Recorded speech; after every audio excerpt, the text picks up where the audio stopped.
Il y a une cité. hariho igisagara ubugingo waba wabyibagiye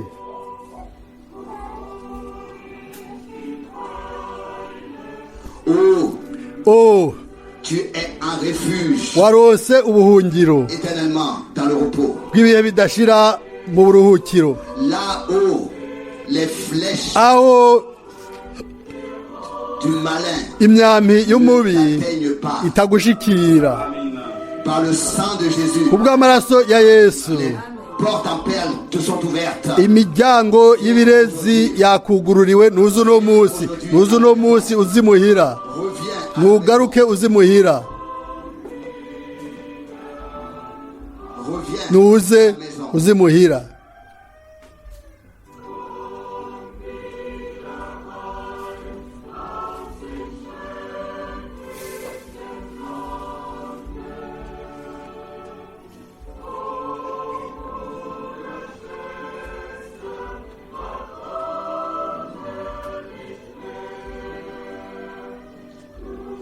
Reviens à la maison nugaruke uzimuhira de ce pays terrible. muri ico gihugu giteye ubwoba Frères et sœurs, mwene data mushiki wanje ne vous donnez pas des temps de réflexion. ntimufate umwanya wo kuvyiyumvira Ne ressens-tu pas les douleurs des mbega ntiwumva imibabaro y'ingoyi pas capables de t'en délier? kandi ntushobora kwibohora nugaruke imuhira Reviens, nuze imuhira reviens nuze à la maison. imuhira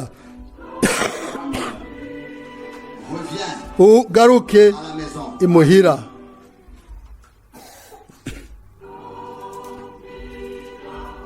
Reviens à la maison. nugaruke imuhira Car le Sauveur, kuko umucunguzi aragukunda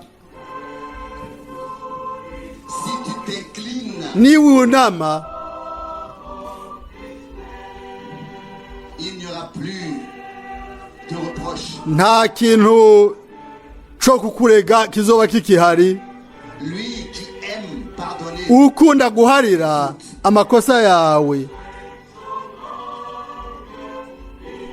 il te tend la main depuis longtemps déjà. yamaze kuguha ikiganza guhera kera Reviens, nugaruke imuhira reviens nuze imuhira Reviens à la maison. nugaruke imuhira Reviens nuze à la maison. imuhira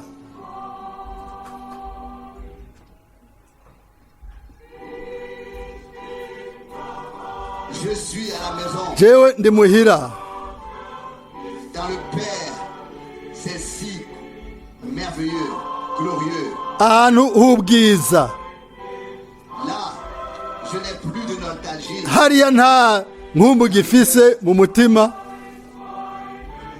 Depuis que mes fautes guhera igihe ont été ibyaha byanje n'amakosa nabiharirwa ego maze nkaba narakijijwe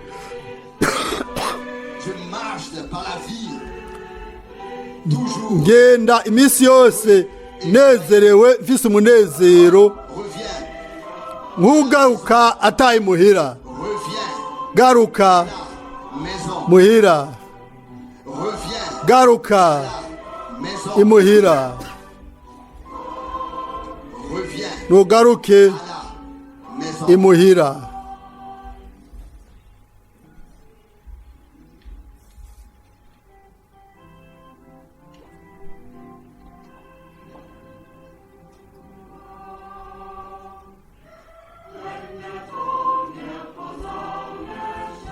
Quand le son des trompettes retentit, igihe inzamba izokumvikana maze umuhamagaro uzokutangazwa uzorenga imisozi n'imyonga n'ubwina retentira dans les bizokumvikana no mu mva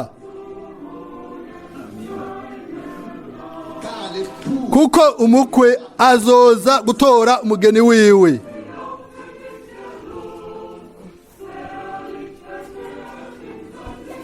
lui qui les a appelés niwe yabahamagaye niwe yabacunguye bazohindurwa base nawe ego bazohindurwa base nawe bazohinduka base nawe mu muco umuhamagaro uzokumvikana abapfuye bazozuka bahindutse bari mu muco wiwe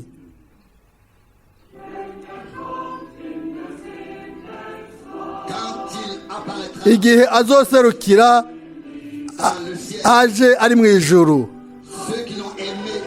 abamukunze hano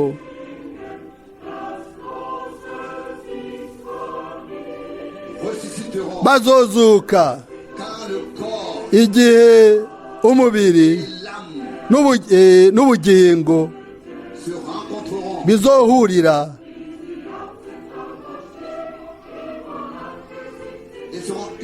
bizoba bihuye bifatanye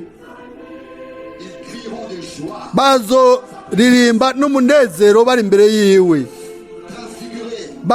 bahindutse bari mu muco wiwe bahindutse mu muco wiwe umuhamagaro uzokumvikana abapfuye bazozuka bazohinduka base nawe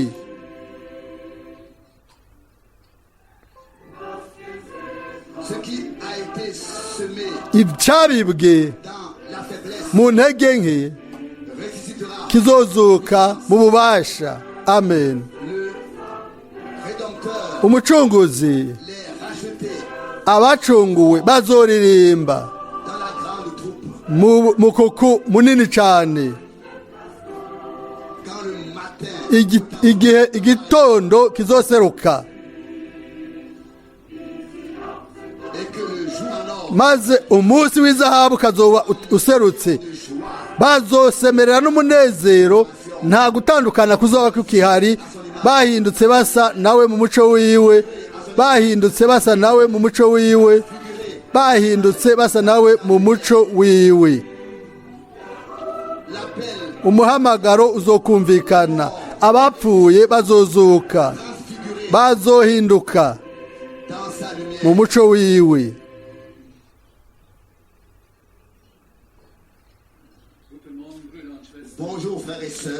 turabamukije bene data muri kino gitondo turabamukije mwese tubifurije kaze mu izina ry'igiciro cy'umwami Yesu Kristo aho mwaje muva hose hariho bene data b'i Kongo bari hano turabaramukije hari mwene data wo muri Cote d'Ivoire nawe ari hano turabaramukije abo mu Bufaransa abo mu Suisse abo mu Bubiligi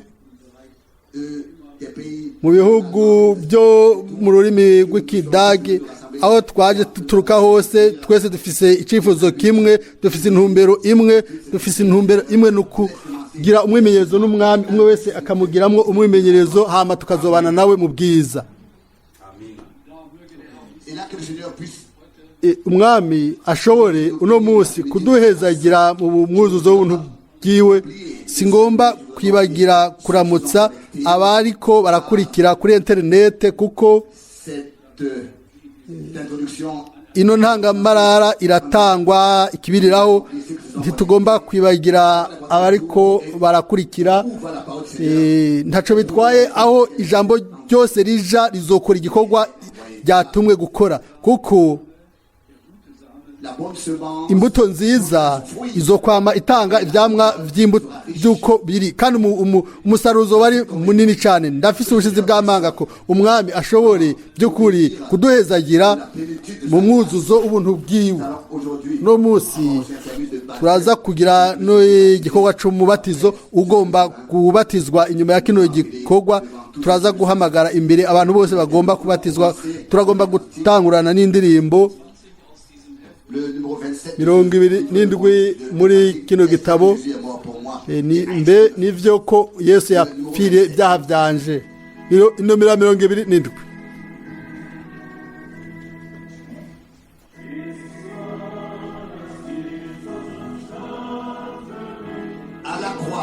ku musaraba umucunguzi wanje yapfiriye ku musaraba kubw'ibyaha byanje amaraso yiwe yaramenetse ku bwanje nanjye nkandezwa. Ku musaraba niho naboneye umuco, kandi umuzigo w'umutima wanje waraciye ukoroka. Amen. Nihajya nyene niho ukwizera nashoboye kuronka ubuzima no kubona ubu rero ndanezerewe kandi umunsi wose.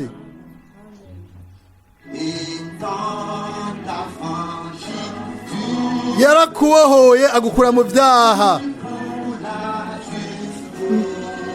mbayeho kubw'ukugororoka kuko umucunguzi wanje yarancunguye kubwo ikimazi ciwe. Ku musaraba niho naboneye umuco, kandi umuzigo wo ku mutima wanje waciye ukorokera hasi. Niharya nyene ku musaraba niho naronkeye ubuzima. Ubu rero ndanezerewe kandi ndaririmba iminsi yose. Niyeguriye umucunguzi wanje kugira ngo mbeho mu rukundo rwiwe. Muri we niho ndi uwanesheje, kuko niwe antabara. Haleluya. Ku musaraba niho umutwaro w'ibyaha byanje nawukuriweho. Amen. Nihajya nyene niho naronkeye ukubona ubu rero ndanezerewe umunsi wose. Ku musaraba niho naronkeye umuco, kandi umuzigo w'ibyaha byanje niho byakorokeye. Ni hariya kubwo kwizera niho naronkeye ukubona ubu rero ndanezerewe umunsi wose.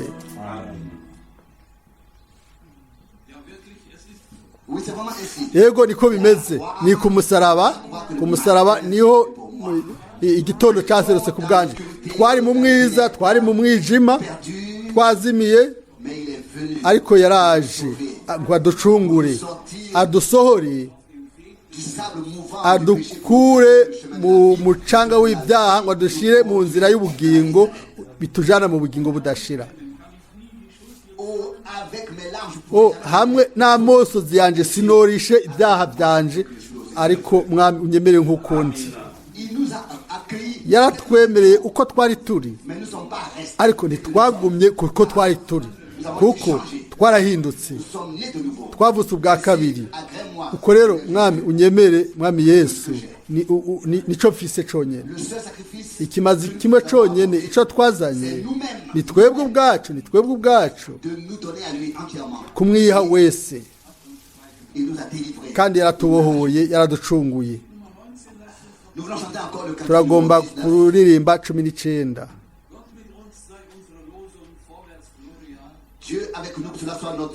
Imana ibane natwe niyo nyishu yacu. Gloire, aleluya.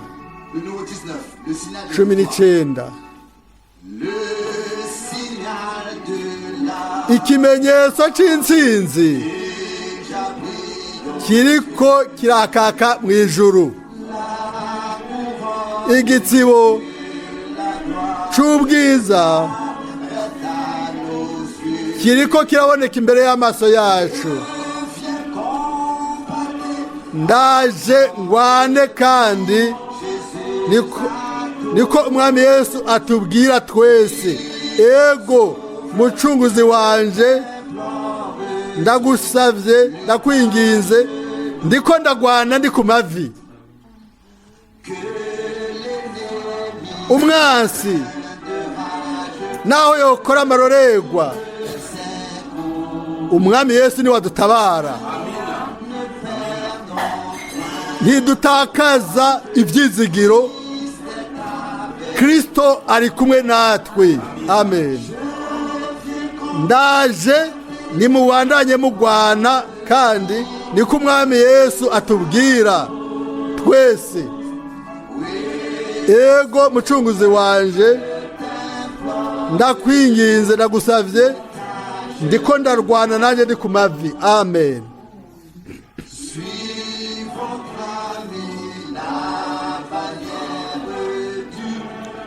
Dukurikire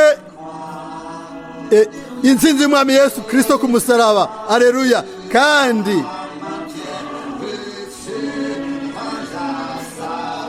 ibiganza byacu bigumye umusaraba.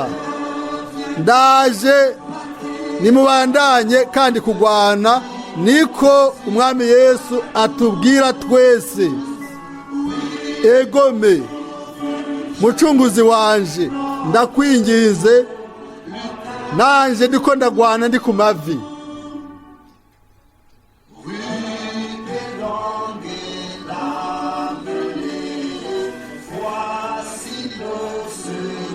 Tubandanye tugwana ngo ubu butabazi buraje.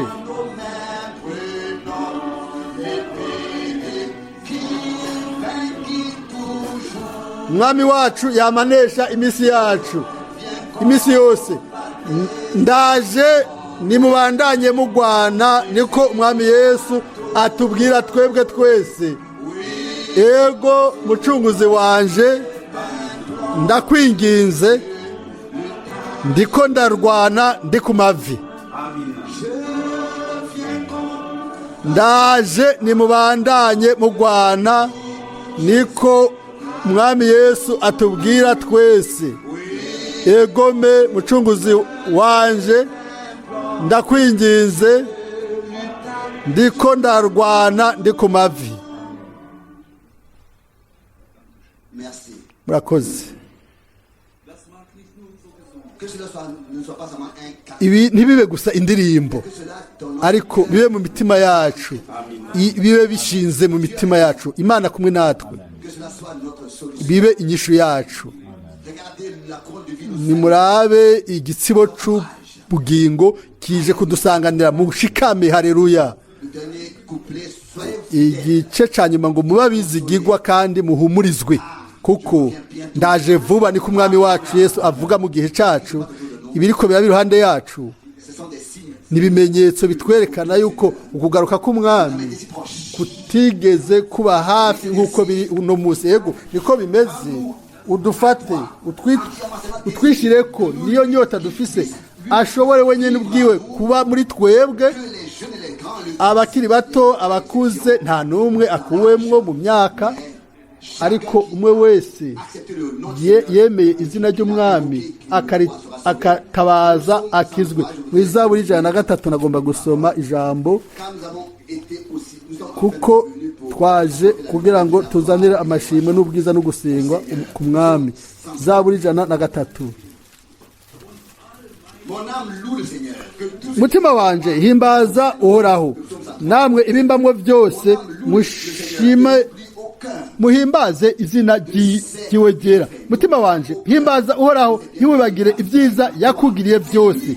Niwe aharira ibigabitanyo byawe byose, agakiza indwara zawe zose, agacungura ubugingo bwawe ngo ntibuje mu mahonero, agakwambika imbabazi no kugirirwa neza nk'igitsibo, agahaza ubukambwe bwawe ibyiza, agatuma usubira mu busore busha bumeze nk'ubw'inkukuma.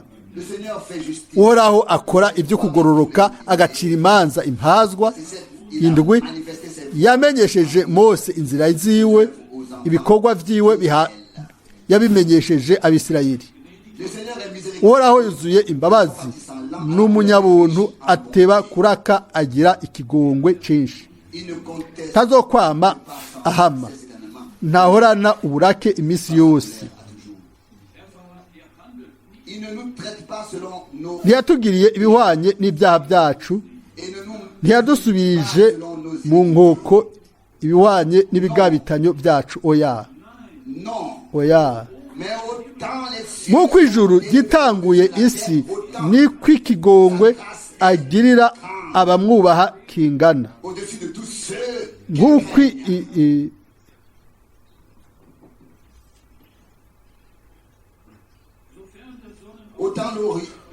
Nk'uko iburasirazuba hitanguye iburengerazuba, uko niko yashize kure ibicumuro byacu. Comme un père, nk'uko se w'abana compassion de ses enfants, abagirira akagongwe niko uhoraho akagirira abamwubaha craignent. Et nous pouvons dire turashobora kuvuga que nous n'avons pas peur, yuko tudafite ubwoba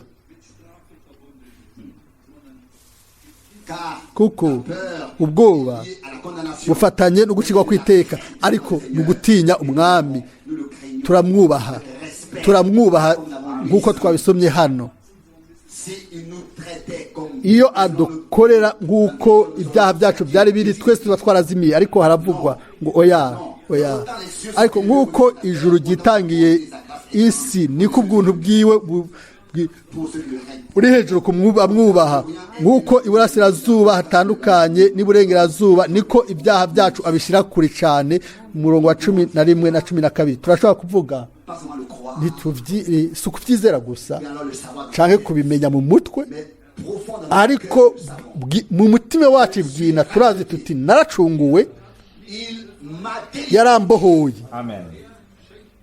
il m'a accordé la vie. yarampaye ubugingo budashira Nous pouvons le dire, turashobora kubivuga tuti ego mwami reviens nuze bientôt, vuba Seigneur, reviens. mwami ugaruke kuko turindiriye kugaruka kwiwe kandi araje La promesse, kuko isezerano si amajambo agaragara turagomba guhaguruka hanyuma remettre ce jour au Seigneur. umunsi tuwushyire mu biganza by'umwami ku bw'ubuntu bw'Imana data wo mu ijuru ndagushimiye ku bw'imbabazi zawe kubwo ubuntu bwa kino gitondo twakoranye kugira ngo tubone ijambo ryawe imbere y'amaso yacu twumve icyo ufise utubwira bivuye mu ijambo ryawe rizima ndagushimiye n'umutima wanje wose yuko inyishu yacu nuko uba uri kumwe natwe mu bintu byose ndagushimiye yuko ubu dushobora kukwizigira cyane wewe n'ibyo dukora byose ndagusabye uduhezagire hano twebwe bakoraniye hano n'ahandi hose aho ariko barumviriza ikibiri aho uhezagire utabare ufashe ubohore ushobore gukiza indwara ukize utanga agakiza amashimwe n'ubwiza bibi byawe ku bw'izina ryawe ryera n'ubwizigirwa amen amen amen.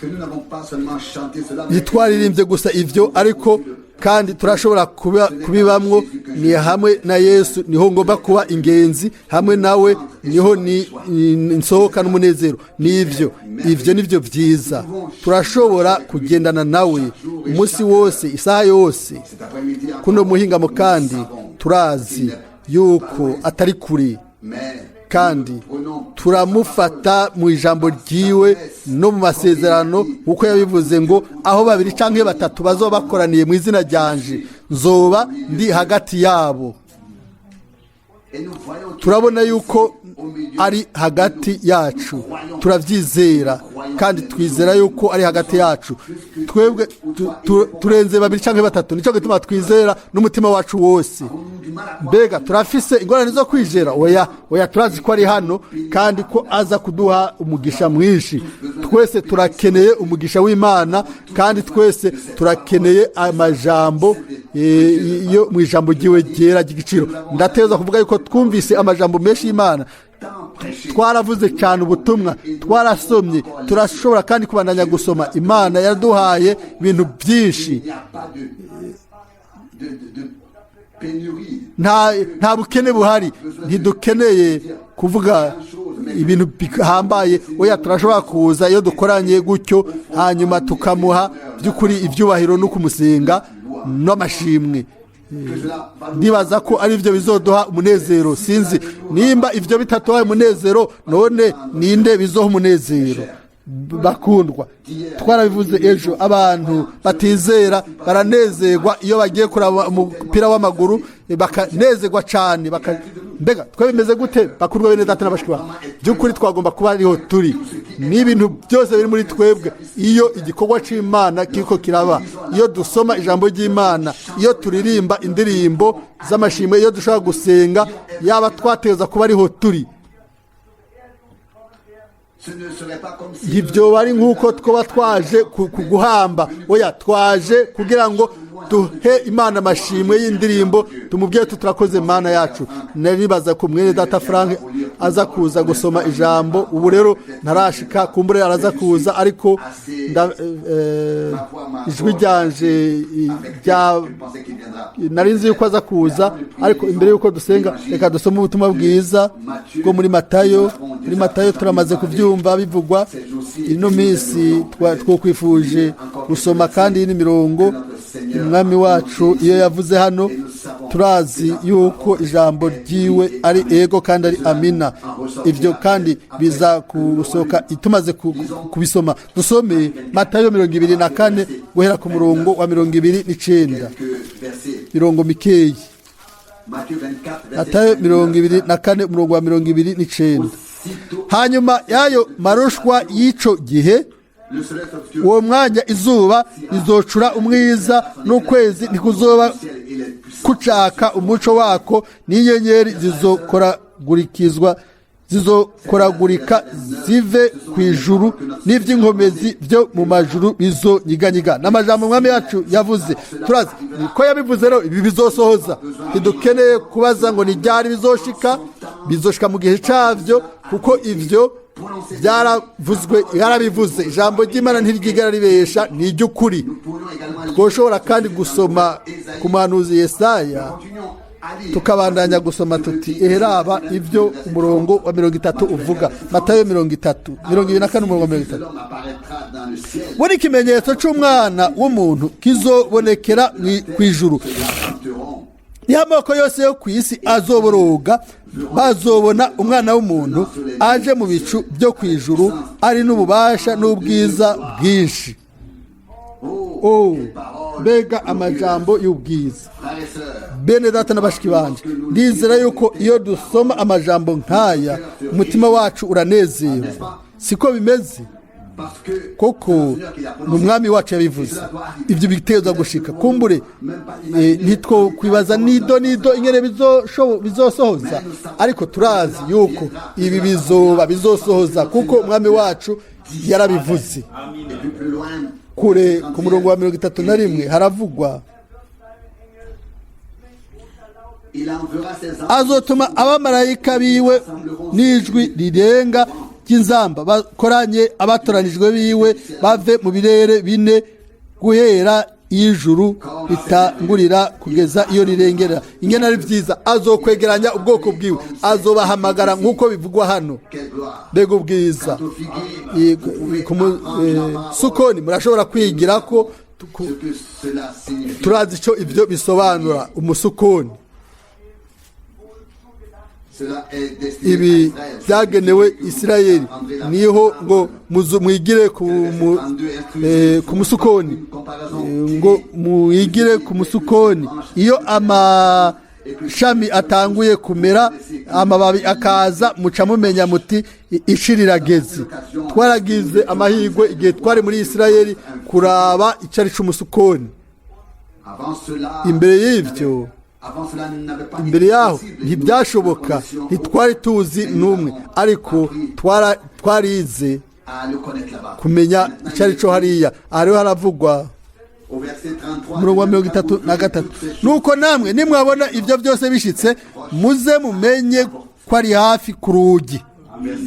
Umurongo wa 34, ndababwira ukuri, ab'iki gihe ntibazorangira ibyo byose bitarashika. 35, ijuru n'isi bizorangira, ariko amajambo yanje ntaco azoba. Turafise hano ngo yavuze ngo ijuru n'isi bizorangira, ariko amajambo yanje ntaco azoba. Ni ukuhumurizwa kwiza kuri twebwe bakundwa. Nimba umwami wacu atari yaravuze ano majambo, ibi by'iwacu biba bitandukanye, ariko dufise amashimwe yuko aya majambo yavuzwe, yatangajwe, turabifisiye amashimwe.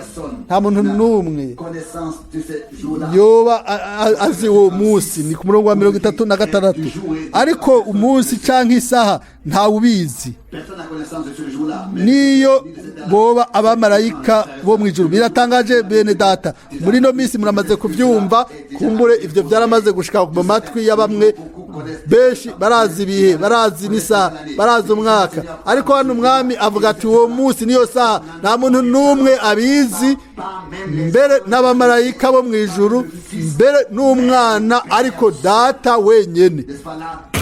mbega icyo si ikintu cyiza cyane.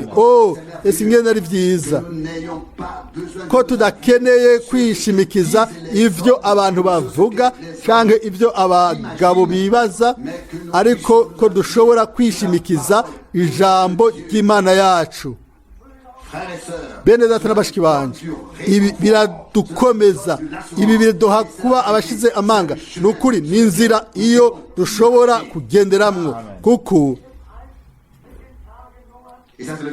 n'umurongo wa 37 kandi uko byari biri mu minsi ya Nowa niko bizoba mu kuza k'umwana w'umuntu igihe umwana w'umuntu azogarukira.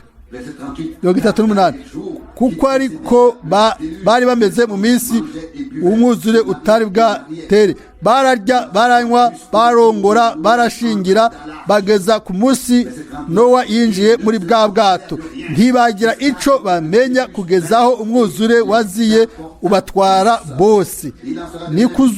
ni kukuza k'umwana w'umuntu kuzomera. Amen. Ico gihe abagabo babiri bazoba mu murima, umwe azojanwa uwundi arekwe. Abagore babiri bazoba bariko barasera hamwe ku rusyo, umwe azojanwa uwundi arekwe. 42 nuko mwame mugavye kuko mutazi umunsi umwami wanyu azozaku. 43 ariko ibi mubimenye, yaba nyene urugo yarasanzwe azi igihe gisuma kiziramwo yogavye ntiyokunze kw'inzu yiwe yimbwa, yokwemeye kw'inzu yiwe yimbwa. nuko namwe mwame mwiteguye kuko umwana w'umuntu azoza mu gihe mutiyumviriye. bakundwa bene data n'abashiki banje bizigirwa, sinzi kubera iki aya majambo yasomwe nabyuguruye, ariko twese turazi yuko twageze ku mpera y'ibihe kandi yuko ibi bibonekera ku musukoni. Isirayeli yarasubiye mu gihugu cayo c'inkomoko, niho bari kandi bahari guhera imyaka bagira bakwiza imyaka 40. turazi yuko urunganwe n'imyaka 40 kandi turabona hasohoza ibintu byinshi. ibyo kumbure turazi ibyo tuzi cyangwa ibyo tutakunze kumenya, ariko byose bigomba gusohoza hamwe n'ishengero mugeni. mu by'ubwina dutegerezwa kuba tugavye. Amen. turarire niko umwami yadutegetse ingene tubayeho mu gihe cy'impera. ndibabwira yuko ari byiza iyo dusoma no majambo, iyo tuyashira imbere y'amaso yacu igihe cyose, ntitugwe mu byo umuntu yibwira abantu bavuga, ariko tugumye mu ijambo ry'umwami wacu, kuko turamaze kumva icyo umwami avuga hano mu ijambo. mu ijuru n'isi bizokugwaho, ariko ijambo ryanje ntaco rizoba. ijambo ryanje ntaco rizohinduka. amajambo y'abantu, ibyiyumviro by'abantu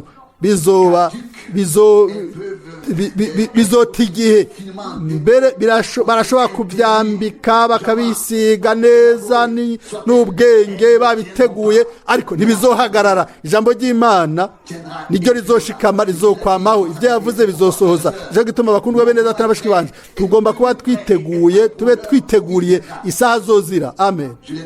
ndamaze kubivuga ejo, nabivuze ntituzi mbere ni ryari umuntu azohamagarwa ngo atahe muhira mu bwiza. ninde ashobora kuba azokurikira? ariko turagomba kuba twiteguye gusa gihe cyose, nk'uko byamazwe kuvugwa. mwene data mukundwa, twaramaze kugendera urwaye ku bitaro, yari yicaye imyaka myinshi yumva ijambo ry'Imana. igihe isaha yashika ntiyarazi aho byari. mbega ibintu bibi cyane bibabaje, umuntu ntamenye aho ageze ku isaha nk'iyo. Ibyo Imana iturinde ibyo. twokwifuje kuba twiteguye igihe yozira tube twiteguye. Il donne cet avertissement. aratugabisha ntiyabikoze gusa muri iriya minsi kubigishwa, ariko ubu tubayeho neza hafi y'ukuza kwiwe, kugaruka kwiwe. rimwe na rimwe abantu Enlevé en si grand nombre. barazamugwa ari benshi. Mumaze mwese murafite iradiyo muhira, muramaze kumva ibiriko birabaho. Dans le train, haba tant de morts, il y a isanganya ry'igari ya moshi, hagapfa abantu benshi mu miduga, percuté tant de morts. igagongana hakabapfa abantu benshi. Hari ibintu byinshi biriko biraba uno munsi, ntituzi byari bishobora kudushikira, ariko mube mwiteguye guhagarara imbere yiwe no kubona ubwiza bwiwe. Ibyo nivyo tugomba kuba, ico gituma tugomba kubisaba uno muhingamo adufashe, aduhagurutse, agumye ijambo ryacu ryegewe imbere y'amaso yacu, turigumye, turifate mu mitima, tugizere. Mwene data mukundwa mushiki wanje, suko gusa twaba tuzi ijambo ryiwe, ariko kandi tugomba kugira ubuzima bw'iryo jambo, turigire mu buzima, dushibure ibintu byose bituremera bitaza bivuye ku Mana. Bakundwa, no kwifuje kubaha akarorero abantu bashinga intahe ko bizera ubutumwa bw'igihe, ubutumwa bw'Imana, bakira ubutumwa bwiza bwa hano, bakita bizera, bakagomba kwizera ubutumwa bw'igihe cya nyuma. Ariko mbere hari n'umuntu yampamagaye, umwene data, sinza kumuvuga ahariho, ni kure, aravuga ati umviriza, hari umuntu yaje, mwene data yambariye ngo sintahura, aravuga ati sintahura ibyo ntegerezwa kwibaza kujya mugabo, ngo afise umubabaro, afise ububi mu ishengero, aragwanya ishengero ry'i Krefeld, aragwanya Frere Frank. Ndiko nibaza nimba twizera ubutumwa, none byoba bigishoboka ko umuntu agira umururaze mu mutima akagwanya uwundi mwene data? Mukundwa mwene data mushiki wanjye, ntidukeneye kuvuga icyo cyose. Umwe wese umwe wese ashire icyo afise mu ijambo yashize mu mutima. Yaje hano n'umuntu aza mu bikorane by'iwacu, hanyuma yavuze ngo uwo mugabo sinshobora kubandanya ndamwihanganira. Ndababaza, none ubutumwa bubamara iki? Kuvuga ngo turizera ubutumwa, iyo dusoma ubutumwa tukavuga ngo turizera ubutumwa mu butumwa bw'igihe cya nyuma, hanyuma tukanka mwene data, tukanka igikorwa cy'Imana, mbega ni ikintu kiva ku Mana, kivuye ku Mana? Nimubivuge ubwanyu n'ijwi. Oya, bakundwa bene data, byose bitube kure. Nimba atari ko biramera, nimuze munsi y'amaraso ya Yesu, muvuge muti, Mwami, ndagomba kubohoka bwe yose, ndagomba gucungurwa, ndagomba kubohoka, ndagomba kugukorera. Ndinde jewe ngomba gucira urubanza mwene data. Bibiri ivuga ngo kunda mwene so nk'uko wikunda nawe, kuko wikunda nawe. Ariko umwami wacu araja kure akavuga ati, mutegerezwa no gukunda abansi banyu. Yego, mbega nta n'umwasi mbere dufise n'umwe, nta n'umwe twanka, nta n'umwe dushibura.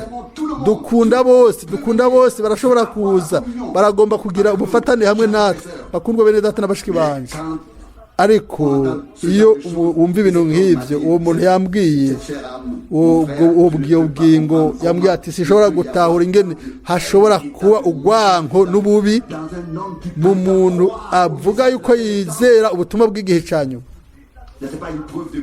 Mbega si ikimenyamenya cy'ubukene, si intahe y'ubukene. Mbere n'utizera ntiyokora ivyo, nimunyizere kuri amajambo mwene data n'umushiki wanje.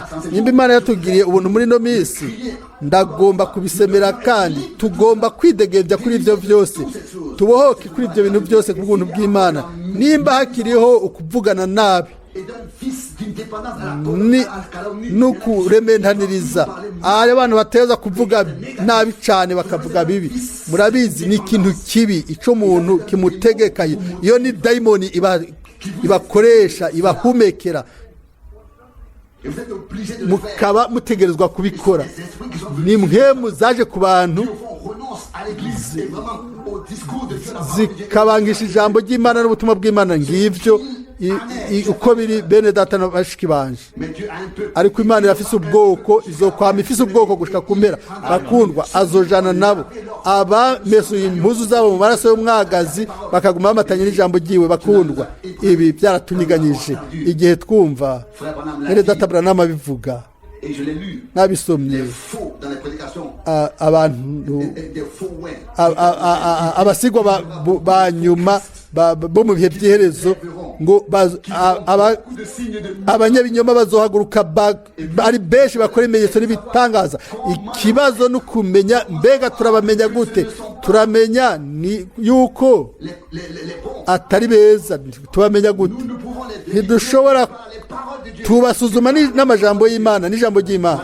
Nivyo ikibazo ngico bakundwa, nivyo Mwene Data Branham yatusigiye ku buntu bw'Imana. Nagomba kubabwira, turashobora kubibona yuko iyo habaye ukurakara mu muntu nk'uko, n'ububi no kurementaniriza, n'ukutwagwa n'ububi no kuvuga nabi, Bibiliya ivuga ngo dutegerezwa kwiyambura ivyo vyose. Turashobora kumenya rero yuko ingene uwo muntu ameze.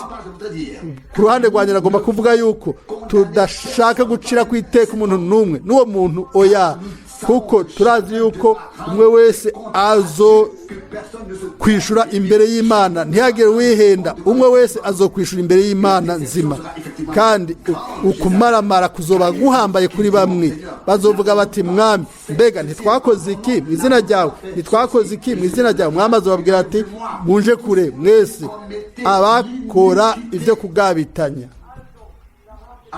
Aho rero niho bakundwa bene data, niho dufise ibintu. Twiyambure ikintu cose kibi n'ububi bwose, twemere iciza. Umuntu w'Imana ari ngaho ngo azane amahoro, ngo arondere amahoro, ngo azane inkuru nziza y'ijambo ry'Imana kugira ngo afashe abantu, atari gusenya abandi. Murabona uko si gufasha abantu, ni ukubatsinda hasi. Umuntu wose, umuntu w'Imana, Imana ibaturinde. Nagomba kuvuga ibyo, sinavuze izina, ariko Imana itugirira ubuntu, tugumye ururimi rwacu muri ino minsi ya nyuma, twugurure gusa umunwa wacu iyo tugomba guhimbaza Imana, kugira ngo duhimbaze Imana. Amashimwe no guhimbazwa ibi by'izina ryiwe. Ubu rero ntitugomba kubandanya muri ibyo bintu. Sinaje hano ngo mvuge ubutumwa murazi, nagomba yuko ijambo gusa risomwa. Nari nzi ko Mwene Data aza kuza, ntiyaje.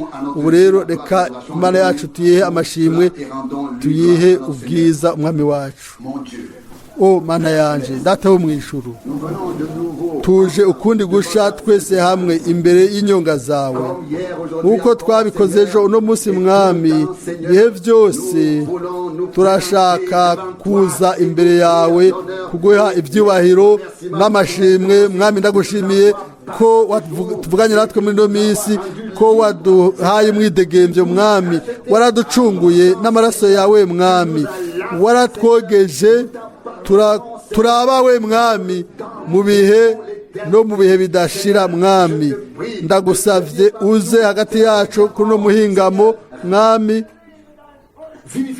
uhe ubuzima ubwoko bwawe. Turagukeneye, turakeneye kuba hano, turakeneye ijambo ryawe, turakeneye muhemu wawe. Mwami, turakeneye imigisha yawe. Mwami, turagukeneye.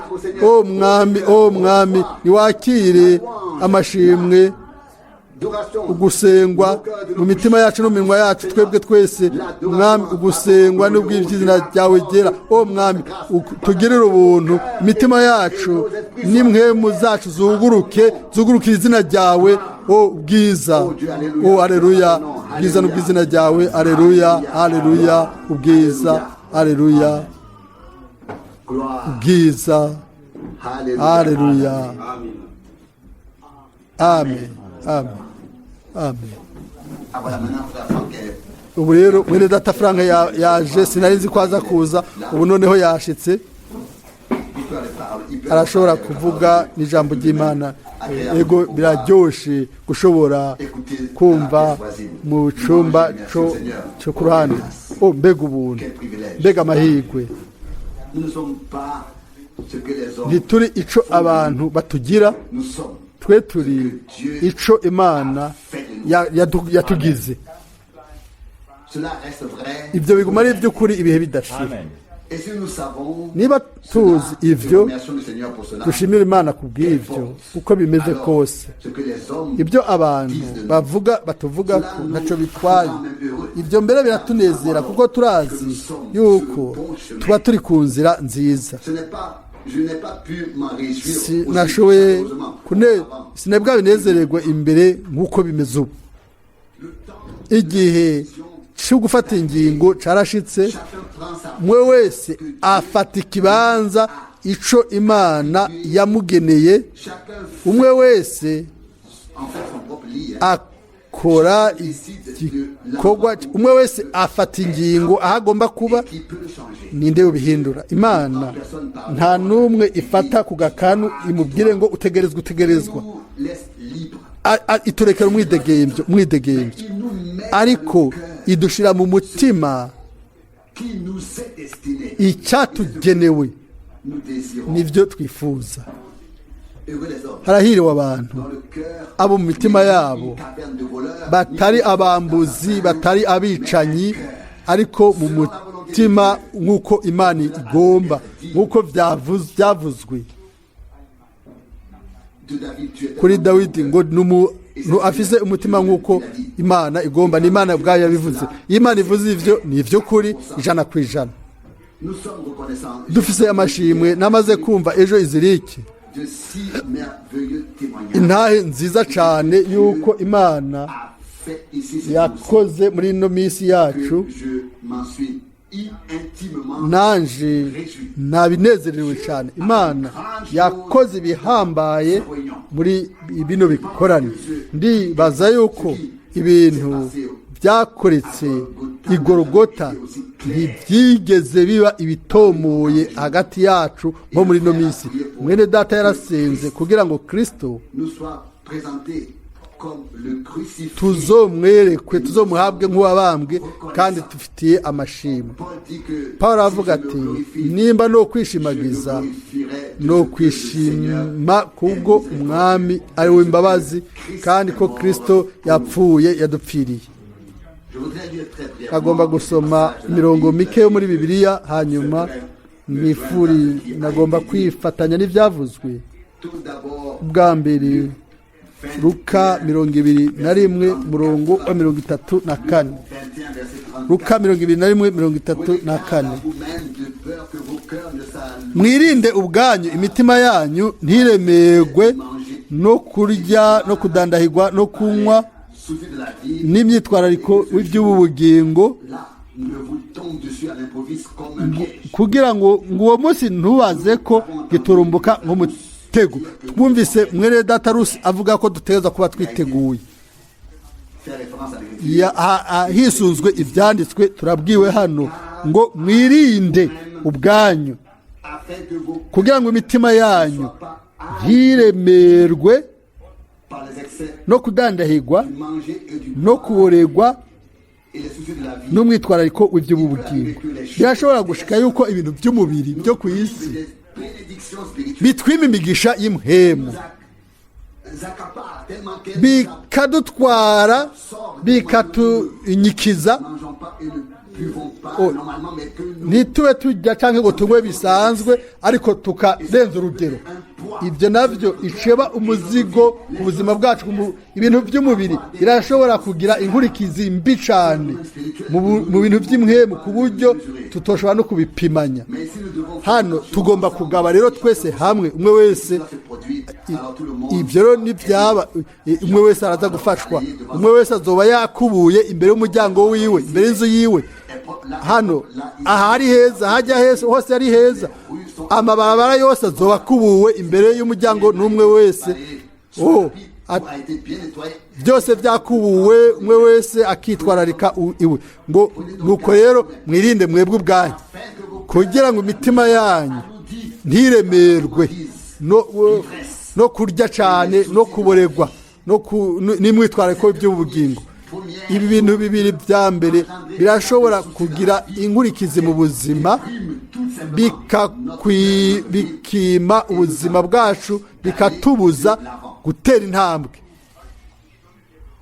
No munsi ni isaha yo kubohoka, umuzigo ugomba kuvaho kugira ngo dushobore gukurikira umwami tutaremerewe. Haravugwa hano kubera iki ibyo bigomba kubaho, kugira ngo uwo munsi tuzobagwe ko ngiturumbuka nk'umutego. Ko tumaze kubivuga, mbega byoba bimaze iki kuvuga ngo twararonse ubutumwa? Kumbure byoba ari byiza tukaba twamenye basi ububi bwoshobora kubaho hagati yacu. Kuri bamwe byoba ari byiza kuba bomenye ububi bukiri muri bo, hanyuma rero ubutumwa basi bwoba bwafashije na gatoya. Ariko kumenya ubutumwa utazi ububi, ibyo si byo. Hano haravuzwe ngo uwo munsi ni kuzogwa ku bari ku isi bose giturumbuka. Hano turabwiwe ngo nuko rero mwame mugavye musenge kugira ngo muhabwe ububasha bwo gucika ibyo byose bizoba bigira bibe, kugira ngo muhagarare imbere y'umwana w'umuntu. Uno munsi turagomba gusubira gusenga kubw'ubwo bubasha butanga ubuzima buhindura bw'Imana. Nagomba gusoma rero imirongo ya Bibiliya kugira ngo tubone ko dutegerezwa kubikora mu kwizera, tubivuge n'iminwa yacu. Mwene Data yavuze ngo umwami yagombye gukora ku minwa yacu, agomba gukora ku minwa yacu. Abikora no munsi dushobore kuba twuzuje mu mitima, hanyuma akore ku minwa, hanyuma turonke inkomezi n'ukwizera n'iminwa wacu, tuvuge yuko twizeye n'umutima wacu wose, kandi ntitwizera ibyo ari byo byose, twizera iby'Imana yavuze. Amen. Abantu bose barizera ikintu runaka na Satani arajugumira, ariko twe twizera iby'Imana yavuze. Luka 17 murongo wa 5 na 6. Luka 17 murongo wa 5 na 6. Kandi za ntumwa zibwira umwami Yesu ziti nutwongerereze ukwizera. Murongo wa 6 umwami arabishura ati namba mufise ukwizera kungana n'akabuto ka sinapi, mwobarira iki giti c'umusukamino muti randuka ubadikwe mu kiyaga kandi cobumvira. Hano ukwizera si kintu gifatanijwe no gusenga, ariko ukuvuga ibyo twasabye Imana mu masengesho. Tumaze kubisobanura hano.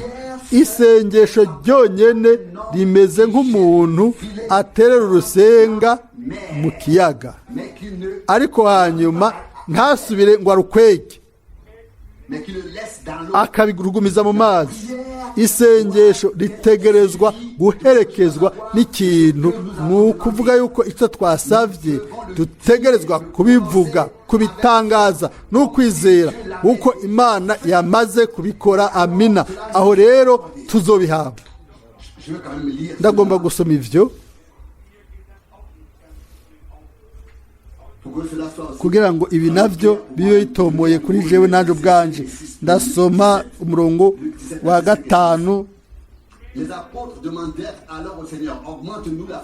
Kandi za ntumwa zibwira umwami Yesu ziti nutwongerere ukwizera.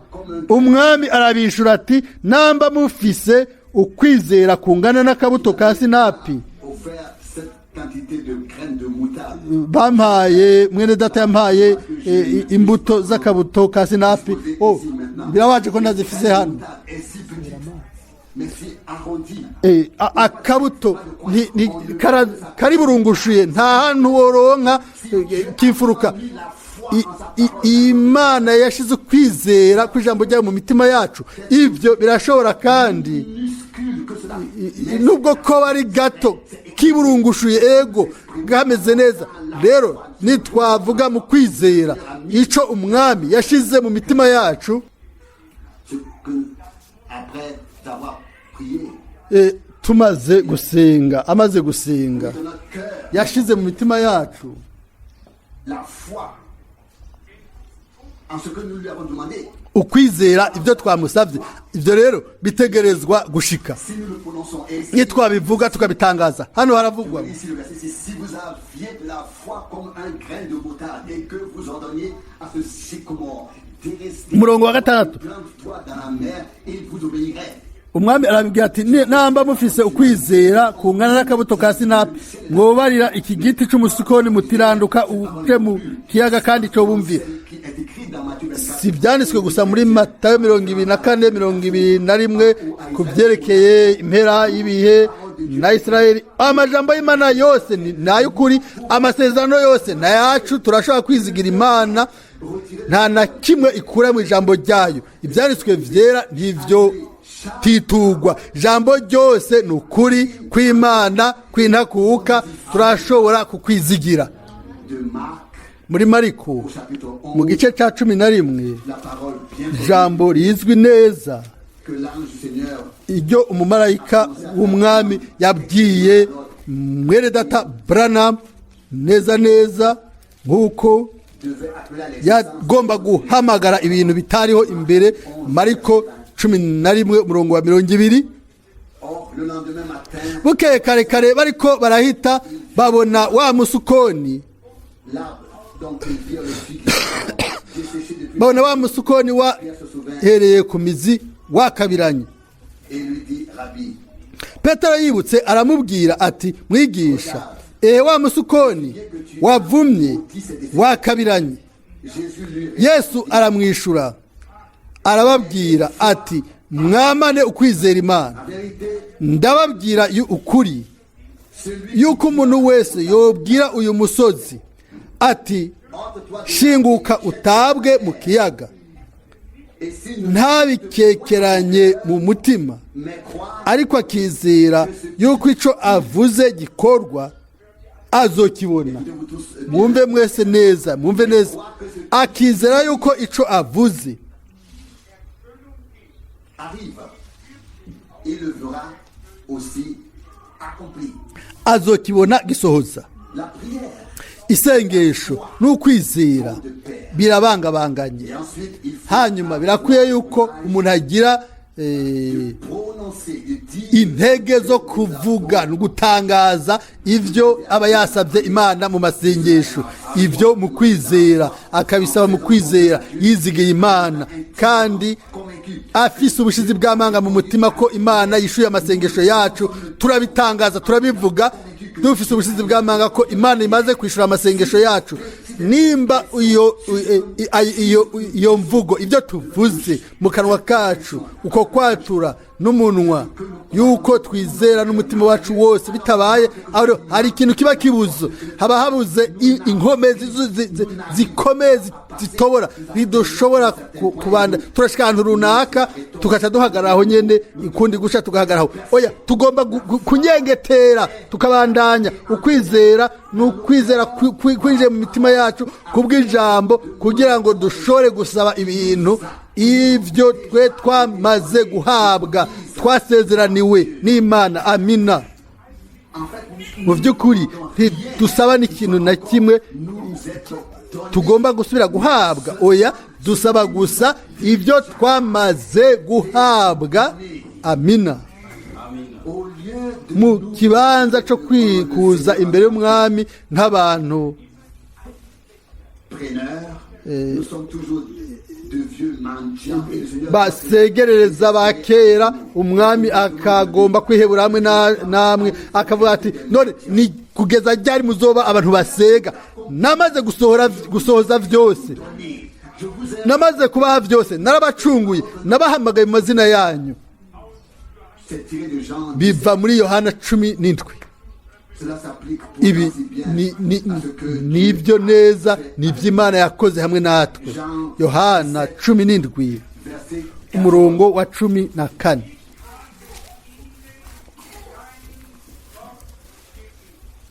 je leur ai donné ta parole ou alors révélé. nabahaye ijambo ryawe Je leur ai donné nabahaye ijambo ryawe et le monde les a kandi abisi barabanga qui n'appartiennent kuko atari ab'isi nk'uko nanje ntari uw'isi Je n'appartiens pas au monde.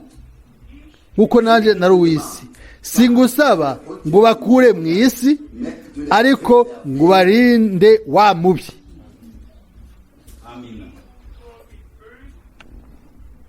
Amen. Du mal. Ubarinde wa mubi. Bien sûr, nous aimerions tous être ainsi retirés du monde très rapidement. Ego twese twokunze kuvanwa mu isi byihuse kugira ngo intambara byose n'ibibazo bihere hanyuma tube duhimbaza dushima amashimwe meza Sur les pavés d'or. turi ahantu h'izahabu. Mais allons de la Ariko rero reka tugende imbere dufise intege nsha tusubire tugwane pour en sortir vainqueur. kugira ngo tuzosohoke turabahizi. Il n'y a pas de victoire. Nta ntsinzi haba umuntu atagwanye nimba muri no ntambara y'imhemu Ça a été prescrit. twarayihawe reka tuyemere Acceptons-le. tuyemere. Amen.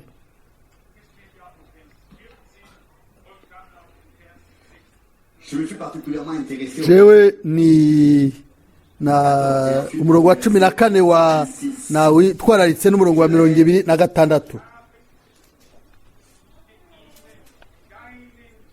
Je leur ai révélé ta parole. Nabahaye ijambo ryawe Et ensuite, au verset 26, ku murongo wa 26 nabamenyesheje izina ryawe. Ibi bintu bibi ijambo n'izina kugira ngo mu izina ryiwe twumve ijambo ryiwe kandi twakire en nous muri twebwe amasezerano y'Imana et que nous attendions turindire twizeye que Dieu les accompagne ko Imana yasohoza muri twebwe. Mbega en notre Seigneur, si umwami wacu que chaque promesse a été accomplie isezerano ryose ryasohoreje ko jusqu'à la promesse gushika ku isezerano ngo sizokwemera yuko uwera wanje abona ukubora.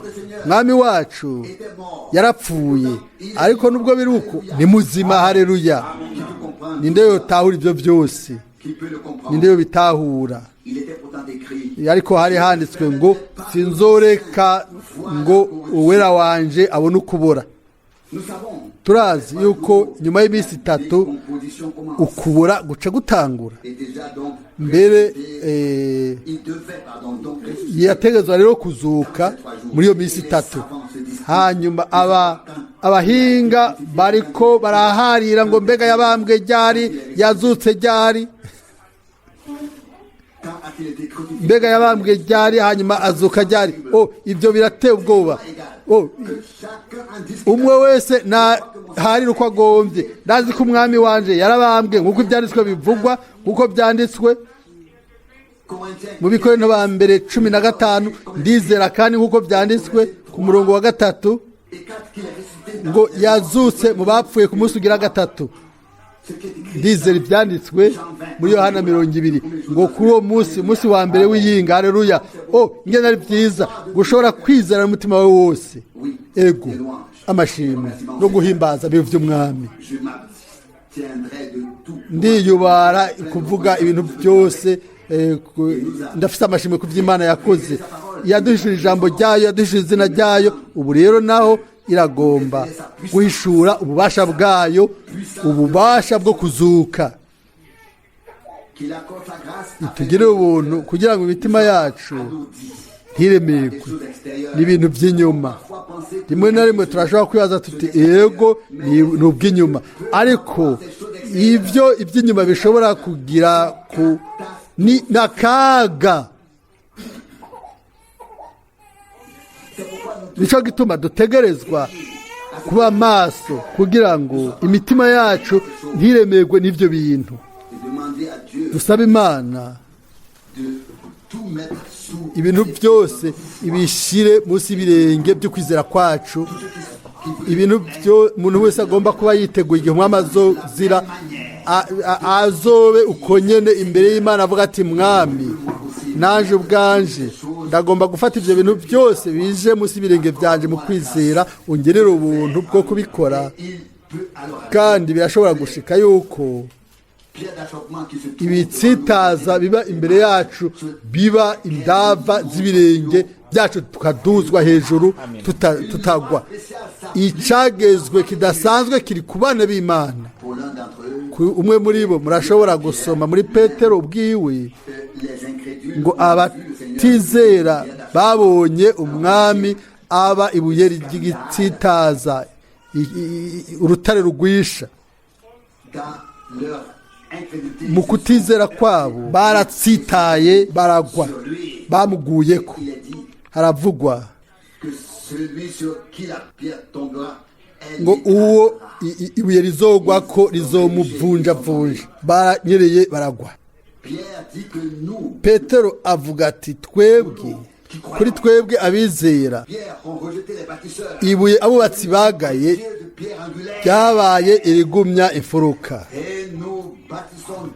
kandi natwe niryo twubaka ko twizeye mu buryo butanyiganyiga Imana nzima. Kuri bamwe ni ibuye ryo kugwa, ku bandi ni ibuye ryo guhaguruka.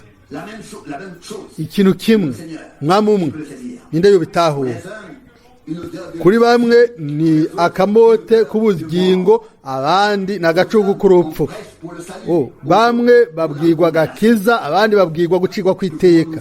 Two kubikora kw'iki? Imana iganza kuri bose. Kuno muhingamo tumushimire ku buryo aduha,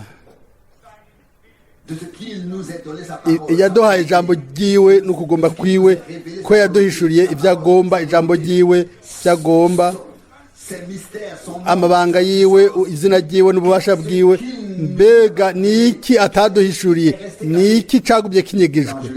Mu Itanguriro igice ca mbere gushika mu vyahishuriye Yohana 22, ibintu byose Imana yagomba kudutangariza, kutumenyesha, yarabihishuye. Ihuye n'ijambo ryo mu vyanditswe ngo ku munsi w'ijwi ry'umumarayika w'indwi ibanga y'Imana azobashitse ku mpera, nk'uko yabibwiye abavugishwa nawe, abahanuzi, atari abateolojiya n'ababigisha, oya abavugishwa nawe, abagurano biwe. Haleluya, munezererwe ivyo yaduhishuriye. Yaduhishuriye ijambo ryiwe. Ego ndabibabwiye hano ngo nabahishuriye ijambo ryawe, uwusomye kure nawe acamenye igituma, ngo beze mu kuri kwawe, kuko ijambo ryawe ni ukuri. Amina. Ukwezwa k'ukuri, ukuzohagarara imbere y'Imana, ni ukwezwa wejejwe n'ukuri no mu kuri, kubw'ububasha bwa mpwemu yera, atari inkomezi zawe n'iziwanje. Turashobora gukora ibyacu, inkomezi ubuzima bwacu bwose. Ku mpera Umwami akazovuga ati mwagerageje kubikora ubwanyu, ntimukeneye, ntimwigeze mukenera ko ndabafasha, mwagombye kubikora ubwanyu, birababaje, ntimwabirose. Iyo mumenya gusa yuko nanje niyejeje ku bwanyu, ko nitanze ku bwanyu, ko nasohoje byose, ngategura byose ku bwanyu, kugira ngo mushobore kubigenderamwo. Yaduhishurira ijambo ryiwe nk'uko ari ukuri kw'Imana kw'intakuka, kandi yatwinjije muri uko kuri kw'Imana kw'intakuka kwera, kugira ngo twezwe nako. Yaduhishurira izina ryiwe. Ibyo bintu byose byatubereye iby'igiciro. Yahimbazwe izina ry'Umwami, hashigwe hejuru izina ry'Umwami. Nimba imitima yacu no munsi itoba yuzuye amashimwe, sindabizi. No munsi tugomba twese gushimira hamwe.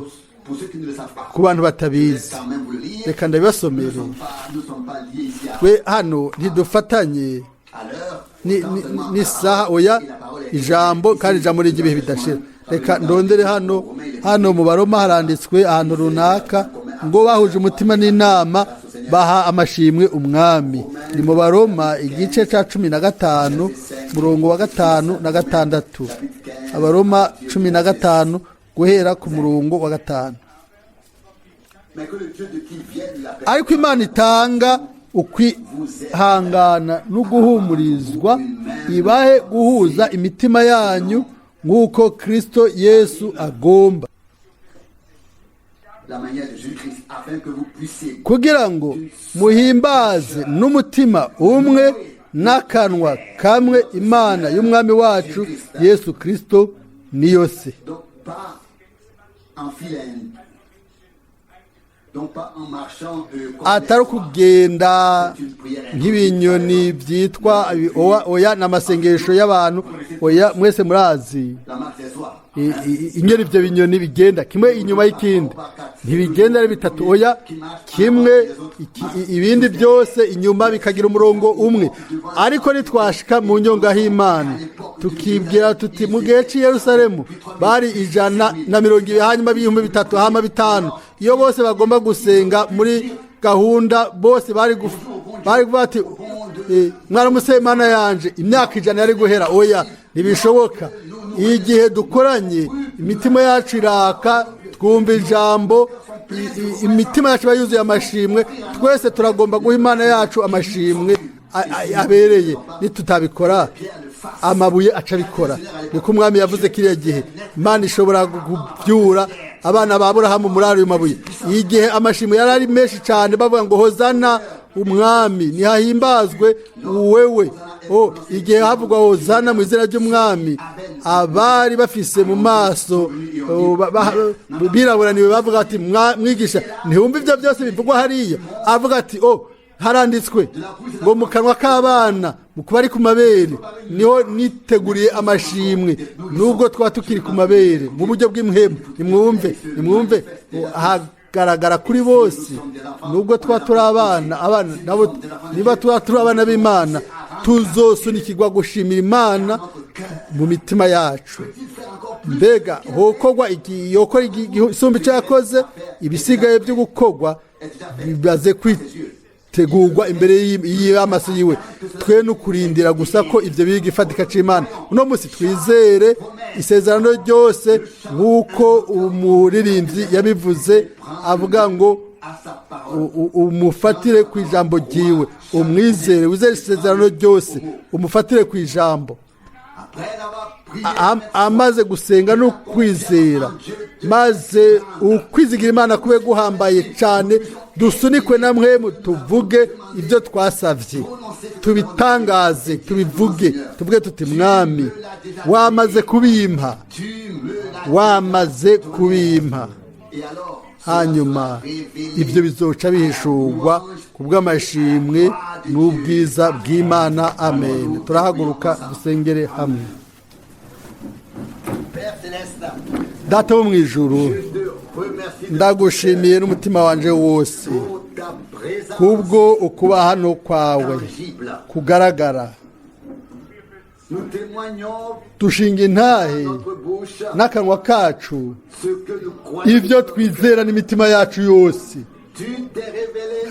waratwihishuriye waduhishuriye ijambo ryawe waduhishuriye izina ryawe jambo ryawe riri muri twebwe natwe turi mu majambo yawe. Amen.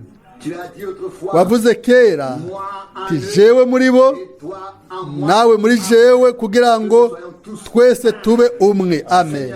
Mwami ibyo ubu birasohoye. Haleluya. Amen. Uri jambo uri mhemu uri ububasha umuco ubuzima inzira ukuri ukuzuka ugufise afise byose. Haleluya. Haleluya. Mwami urakoze bwiza n'ibyubahiro n'iby'izina ryawe ryera ry'igiciro. Mwizigirwa mucunguzi turagushimiye kutwemereye gukoranira muri kino kibanza atankomanzi twumva ijambo ryawe yahimbazwe ashigwe hejuru izina ryawe tuzi igihe tugishigaje turabigushimiye kandi turashobora kugura uburyo tubugwiza n'igihe kibi kuri babi ariko n'igihe cy'igiciro kuri abo bose bagiriwe ubuntu nawe. Ainsi est aussi chaque parole que tu niko as fait connaître. ijambo ryose wamenyekanishije muri ino minsi ya nyuma. Nous te remercions également Turagushimiye kandi kubw'ubukozi bw'umukozi wawe umuhanuzi, de la même manière que cyo kimwe nka Mose na Aburahamu na Petero na Paulo. Turagushimiye kubwa mwene data Branham wowe watumye ton message. kubwo ubutumwa bwawe bw'Imana. Haleluya. Heureux tous ceux Harahiriwe abo bose pas d'écouter avec enthousiasme batagomba kugira ibinezaneza byo kumva intumwa gusa, ariko nk'uko handitswe celui qui ngo umuntu wese afise amatwi yo kumva niyumve ibyo Mwemu abwira amashengero. Mwemu yaravuze la parole acishije mu ijambo mu kanwa k'umuhanuzi. qui importe maintenant, Iby'igiciro uno munsi ce n'est pas d'avoir la lettre si ukugira indome, si ukugira inyuguti dessus. umuntu akazicarako. Oya, ni ukugira Muhemu, uguhishurirwa ijambo n'ukugomba kw'Imana. Amen. Haleluya, amen. Benshi barazi ibyo intumwa yavuze, Ils n'ont aucune idée de ce que l'esprit ntibafise icyumviro na kimwe cy'ibyo Muhemu abwira ishengero, ariko hariho umukuku w'abantu benshi bumvise ubutumwa burongorotse, bamenye intumwa, hanyuma bakaba bahagaze munsi yo Muhemu nyene yari ku ntumwa qui accompagne kandi iherekeza ubutumwa. Kandi ikintu cyose kiri mu butumwa bw'Imana maintenant révélé ubu rero baramaze kugihishurirwa, baramaze kugihabwa na Muhemu yera.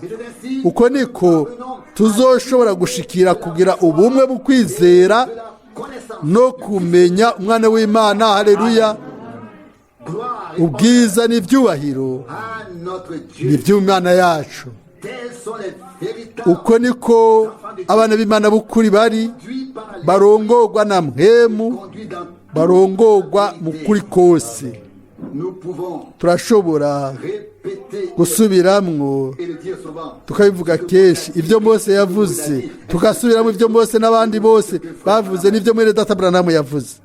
Ce qui compte, Ikintu cy'igiciro gifise akamaro ni ukuba urongowe na Muhemu w'Imana dans la parole, mu ijambo dans la kandi no mu kugomba mystère de Dieu. no mu mabanga y'Imana.